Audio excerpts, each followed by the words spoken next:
Hello, welcome to Jason the Old Millennial. My name is Jason, speaking to you here in my basement in the great state of Kansas. Today's video, I'm going to recap some movies I've been watching lately and give you my reviews on them. So hopefully you enjoy that and stay tuned to hear them on Jason the Old Millennial.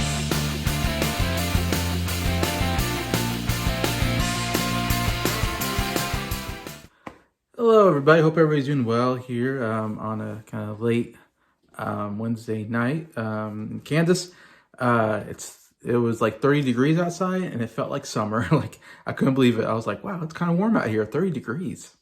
Wow, I forgot what it felt like when it wasn't 15 below zero for like 3 or 4 days in a row. So that was kind of nice. Not feeling like I was going to die every time I went outside. So hopefully the weather stays at 30, 20 degrees. I'm kind of happy at the moment. Still got a lot of snow on the ground, of course, but luckily most of it's been scraped away, except for now we got ice underneath the snow, which sucks. But anyways, yeah, that's what's going on with me. So let's go on with, I got several movies that I've seen that I haven't really talked about on the channel yet. And so the first movie I'll talk about is a movie called Equalizer 3. Obviously, the third movie in the Equalizer trilogy with Denzel Washington as our main character, kind of an action series, kind of one of those old man who happens to be like a secret, like CIA or secret operative of some kind who can don't want to mess with. Even if he's old, he can kill everybody. And yeah, I really like Equalizer 1. I think that's a really good kind of action movie in this series. Equalizer 2 I saw actually recently and I thought it was pretty boring, not nearly as good. So we get the Equalizer 3, which is another pretty different movie I feel like from the other two. As this one, he spends all time in this Italian village and he has this foreign setting and gets involved with these Italian mobsters who are like terrorizing the people in this town, and he's kind of fallen in love with the town, so now he's going to fight back to help the town out, kind of thing. I would say I think it's better than the second movie, but not as good as the first movie. And a lot of it is I just don't think there's enough action here. There's a couple action scenes, and they're short, and they're pretty good. When they happen, you're like, oh, wow, that was a pretty cool move that he did. And he looked pretty good. Especially at the very beginning, there was a scene at like a winery or something like that. And it's a short action scene, but it's actually really well done and really choreographed, and actually a pretty cool scene. I'm like, oh, wow, that was a cool kill. So there's a couple good kills, but I don't feel like there's enough here to make me go, oh, I really needed a third movie. I did like the setting of the Italian village because I thought it looked really cool. I love European cities, so I love the look of the European city as he's walking around. Very beautiful. So that was kind of a cool setting. The climatic scene at the end where he goes and like kills all the Italian mobsters, to me was not that exciting. It was not that climatic. I feel like they should have came up with a better, more exciting climatic ending to it, in my opinion. And interesting, you have Dakota Fanning here as a like CIA agent who's like kind of leading this mission for the first time. And I don't know, Dakota Fanning, I just can't buy her as like this authoritative CIA person because I don't know how young she is. She always looks real young. Of course, we've seen her grow up since she was a kid, and I haven't seen her in a movie in a while, but she still looks like she's in her 20s. So I'm like, really? She's like the boss? Like, I don't see her as an authoritative figure type person. So I thought it was kind of a miscast there. But yeah, overall, I didn't think it was that good. I wouldn't recommend Equalizer 3. Give it maybe, I forget what I gave it. I gave it either 2 or 2.5 stars, I think, on Letterboxd. But yeah, it's not one you need to watch, in my opinion. Next one is a movie called The Family Plan, which I haven't seen any advertisement for this, but I saw it was on like video on demand or something. And so I thought, it looks kind of fun. You got Mark Wahlberg here in the lead, kind of playing, and it's kind of an action comedy movie. And I forget who's his wife, anyways, is in it. And I think it's Mad Milk. No, I forget who the bad guy is, but he's well known. And you even have Maggie Q here, who I feel like anytime I see her, I'm like, oh, she's gonna be a bad guy. And you kind of knew it from the beginning. But anyways, it's a kind of a mixture of True Lies and Mr. and Mrs. Smith, I would say. It has that kind of mixture in it, in a sense. Except it's a more of a PG-13 version of those movies. Where you have Mark Wahlberg, who's a family man. He's got a wife and three kids, yeah, and one's a baby, I believe. And it turns out that he's actually used to be a like secret CIA, operative or something, or some kind of special forces guy who's very dangerous. But he kind of gave that up. It's one of those stories. I feel like we've seen these stories many, many times. The guy gives it up, like I said, like in True Lies or something like that, in some senses or whatever. And he hasn't told his family. His family has no idea that he has this dark past where he was this, murderer, assassin guy. And he kind of went away from it and started a family. And now the people that I used to work for they found him out. He's kind of hiding from them. And so now they're after him. So then he has to take the family.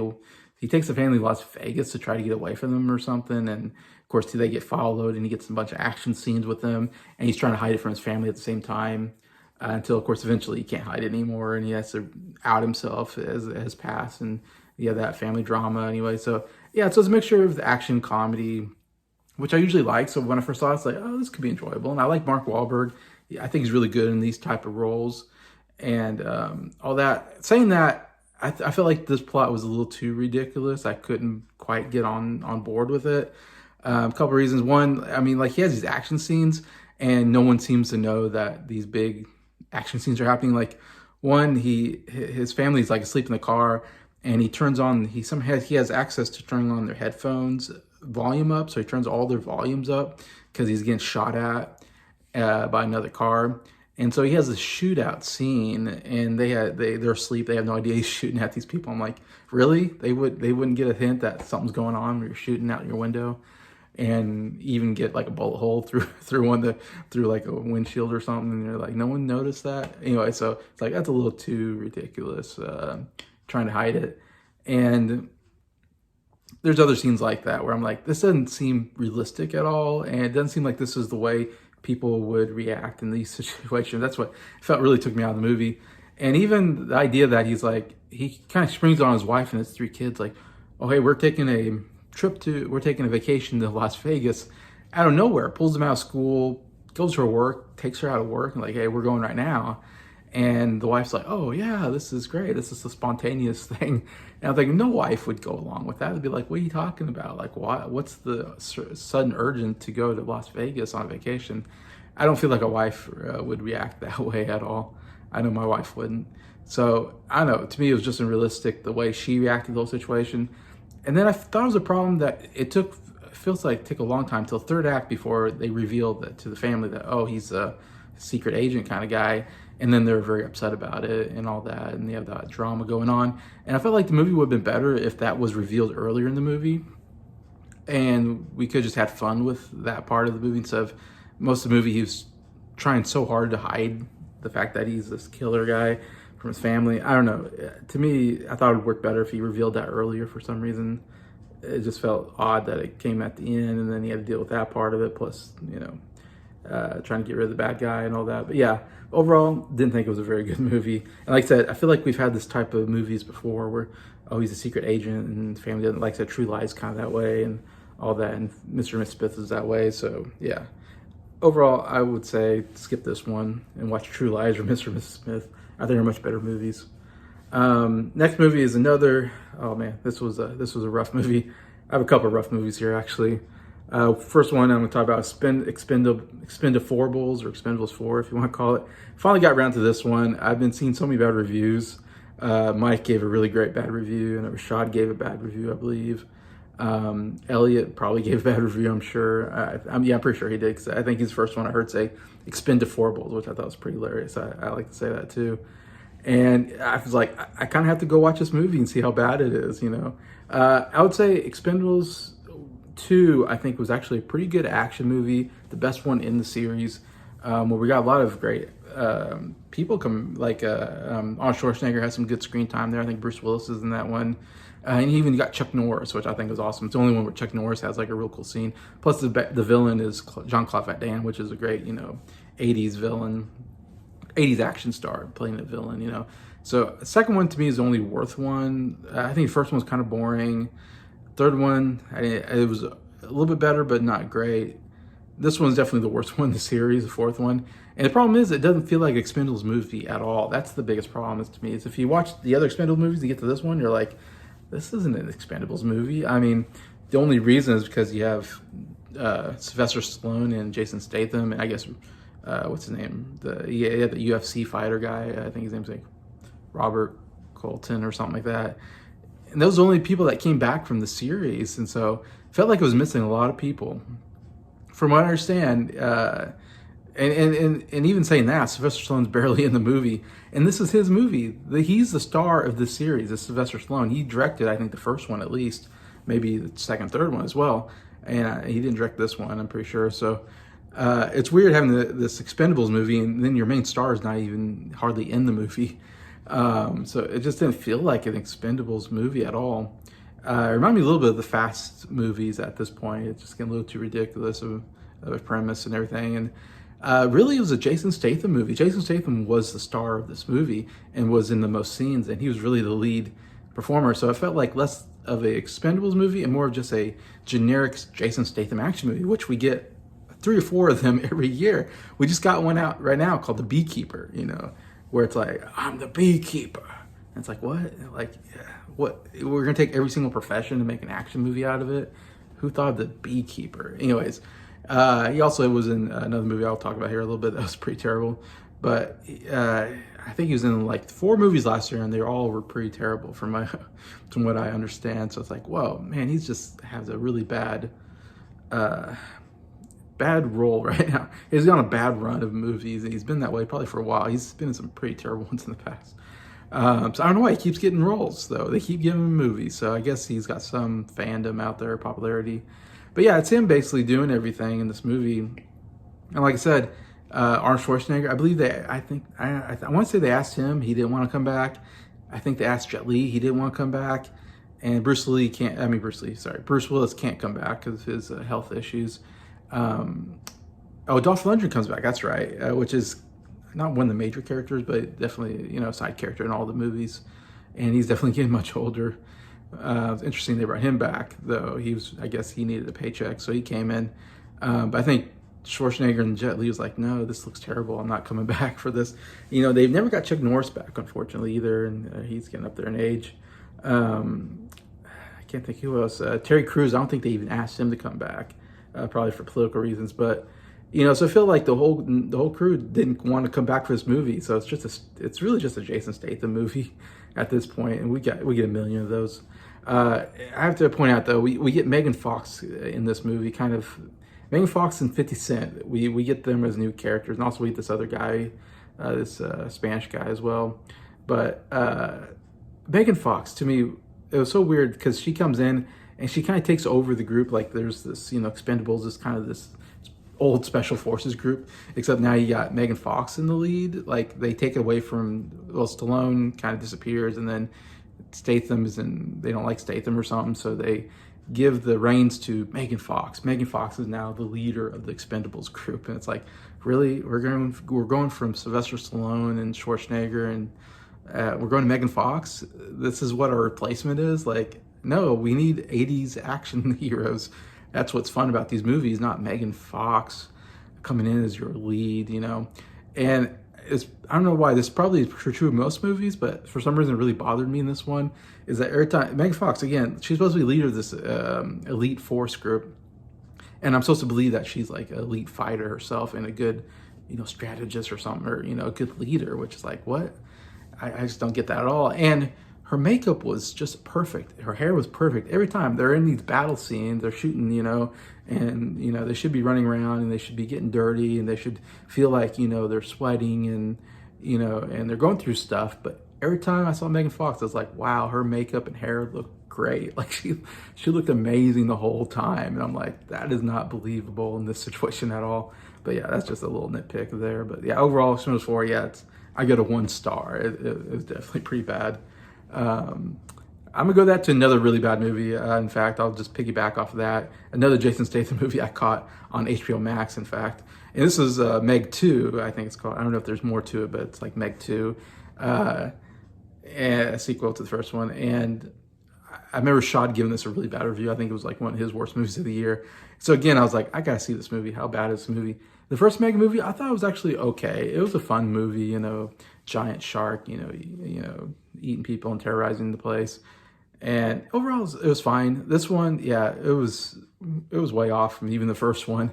And not saying the first one's a masterpiece, but again, we get Jason Statham back in his character, and I don't know how many more characters we get back. It's been a while since I've seen the first movie, but this time it felt like the Meg wasn't that bad of a villain. I mean, the first one, it felt like it was all about, there's this, megalodon shark or whatever, pre-stroke shark thing, that's dangerous.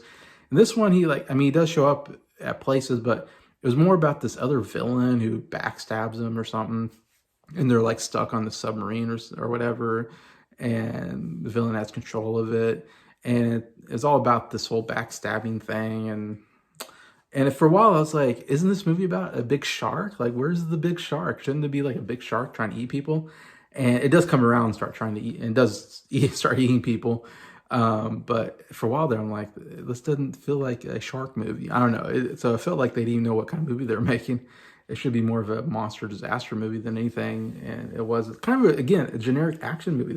Jason Statham, again, has these action sequences with the bad guys. And which like, okay, but I'm not here for that. I'm here for big shark eating people. Anyways, and then the CGI was really bad. They introduced these monster characters. I forget now what they were, but there's these smaller monster characters that can go on land. So again, they didn't concentrate on the shark so much, but they concentrated on these new monster characters that can run on land. And were very scary and dangerous, I guess you say. But they look so CGI'd. Like when they ran, I'm like, wow, that's kind of bad CGI'd. I don't know if it's bad CGI or just the fact that it was so CGI that I was like, yeah, that doesn't look real at all. It's just a CGI thing coming at them. And there was just a lot of CGI on this, and it did not work very well, I think. And there's these very stupid scenes where these two guys are getting on a helicopter and they're being chased by these monsters, but he has to fill it up with gas first or whatever because it's out of gas, and then he has to somehow he jumps on the helicopter, and it's so unrealistic and so ridiculous. Like some of the action sequences and how they're performed, it's like that never would happen in real life. So I thought that was pretty bad. A lot of the action scenes, there's a lot of cringe humor, like them trying to tell jokes after an action sequence. And it's like, really? Like that joke didn't really need that. Anyway, so yeah, overall, Meg 2, again, 1 star review. It was pretty bad, but I kind of expected that. All right, next I'm going to talk about a movie that's kind of interesting. It's an A24, which A24 movies are really weird most of the time. I usually don't like them, but I don't know. I thought this one had an interesting enough premise. I thought I'd check it out, and it's called Dream Scenario. Dream Scenario starring Nicolas Cage, which I actually think is a really great performance. Like one of my favorite performances of the year is Nick Cage, because he plays this professor, and he's kind of, of course, more middle-aged. It's weird seeing Nicolas Cage. I'm used to seeing Nicolas Cage as like the action guy with the six-pack abs and, very confident, very, striking, individual. And this one, he kind of plays more middle-aged. He gained a little weight.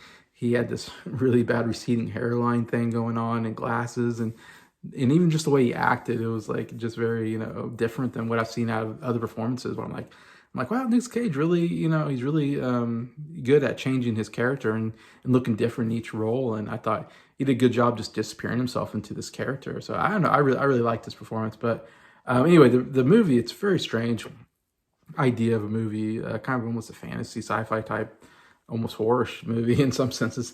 Is he, like I said, plays this guy, and everybody starts dreaming about him. Yeah, everybody, like all the students, friends, like everybody. I don't know if it was across the world or whatever, but everybody was having dreams, and he would appear in the dreams. This one guy, and so he kind of got this a little bit of fame and popularity. So it's kind of interesting at first because it kind of seemed to be kind of interesting take on fame. You know, here he's getting fame for something very weird. The fact that everybody's dreaming about him, and at first he's just appearing in the dreams, but he's not doing anything. And so it's kind of almost kind of comical of like, oh yeah, you appeared in my dream, and you just stood there and did nothing. And at first he's kind of mad at the fact that him and the dreams aren't doing anything. He's like, what? My guy didn't do anything. Like he kind of feels like that's like a bad take on him. Like I would do something in that situation. Like I wouldn't just stand there. Anyway, so first I thought it was actually a pretty interesting premise and take on like fame and stuff like that. People start calling him and wanting to get endorsements and stuff, and he's not sure what to do about all that. So there's some interesting stuff there. But then it takes this weird turn where all of a sudden he goes from not doing anything in dreams to where he's killing people in their dreams. So everybody's now traumatized by him, that's a spoiler. I guess maybe I should say that's a spoiler for the movie, but that's kind of the main plot of the movie is that he's starting to very violently kill the people in their dreams. So the dreams are nightmares now. And so now nobody wants to be around him. Everybody's scared of him because he kills them in their dreams. And his life gets ruined, which is kind of what I hated about this movie, is what they did to this character, this poor character. He's just an innocent guy. He's a nice guy, but everybody treats him horribly because of they're having dreams and nightmares about him, which he has no control over. And so it was very mean the way they treated him, especially his wife was treating him pretty badly, and even his kids were kind of not that great. And I felt bad for him because I was like, he's not doing anything wrong, and yet he like basically loses his job, he loses his marriage, his wife divorces him, and all his friends abandon him. It's like, man, and yeah, I really hated what they did to him, and I felt like there was no, I guess in this kind of movie, I was hoping that they would come up with some plan of like how to solve this problem. I don't know what it would be, but something to help this guy out, to get out of this bad situation and get his, life back together.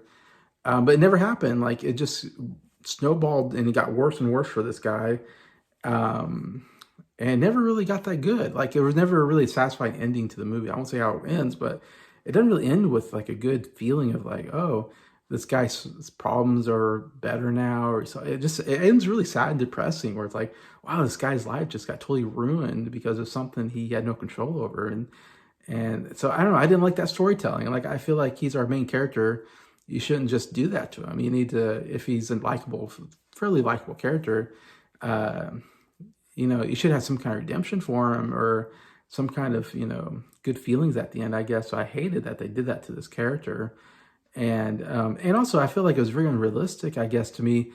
I think people would know that if you see someone in your nightmare, it's not real. They didn't really do anything to you. It's just a nightmare. But the way they treated him like he really killed them in their nightmares, and he was doing it, and it was his fault, and and they blamed him for it all, and they acted like, oh, they're just scared to be around him because it's so traumatizing because they had these traumatic nightmares. And I feel like, would people really feel that way? I mean, wouldn't people really know that, oh, that these are dreams, and he's had nothing to do with them. He can't control your dreams or anything like that, and he's just a regular guy. And to treat him the way they did is just, I don't know, it was horrible, and I didn't like it. Overall, I really did not like this movie. I'd give it 2 stars only because I liked Nicolas Cage's performance. But besides that, overall story, I just made me feel really bad at the end. And I needed a happy movie at the end. It's kind of one of those things where I was like, oh, I need a happy movie because this movie is so depressing, I guess, in a sense. But yeah, so to me, I don't recommend Dream Scenario. I thought it was a bit of a miss. That'll do it for today. I still have some other movies to talk about, but I'll talk about what I've been watching. But hopefully that's enough. And hopefully if you've seen these, you can tell me how you feel about these movies. If you haven't, either see them or don't see them based on my recommendation. You got my recommendations anyways on these movies, which I guess they're all bad. Now I think about it, I got a bad recommendation for all these movies. I saw a lot of bad movies lately, to be honest. Yeah, I've been seeing a lot of bad movies recently. And so yeah, these were some bad ones. Some not terrible necessarily, but definitely missed the mark, and some of them were just really, really awful, as you heard my thoughts anyway. So yeah, so I would say don't watch any of these movies, and if you have, yeah, please comment what you thought about them. Tell me if I'm wrong. It was better than what I'm saying they are. It could be, but anyways, but yeah, so thank you for watching this video. Thank you for liking it. Thank you to all my subscribers for supporting the channel. I really appreciate you all. Hope you have